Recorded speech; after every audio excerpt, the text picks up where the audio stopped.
இயற்கை என்றும் ஒட்டி நாம் வாழ வேண்டும். இயற்கை இல்லை என்றால் இறையும் கிடையாது, இறைவனை அடையவும் முடியாது. இயற்கை வைத்துதான் பல அனுபவங்களை தெரிந்து கொள்ள முடியும். செயற்கை வைத்துதான் பல அனுபவம் தெரிந்து கொள்ள முடியாது, அழுகல் தான் தெரிந்து கொள்ள முடியும்.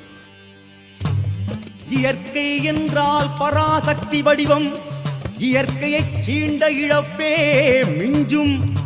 ஓங்கார ஒலிதானே காற்று, அதை மாசுபடுத்துவதே அறிவியல் விளையாட்டு.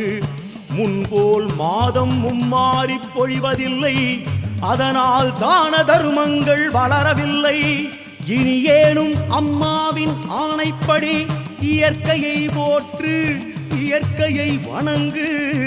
பஞ்சபூதங்களின் அருள் கிடைக்கும் நமக்கு, அருள் கிடைக்கும் நமக்கு.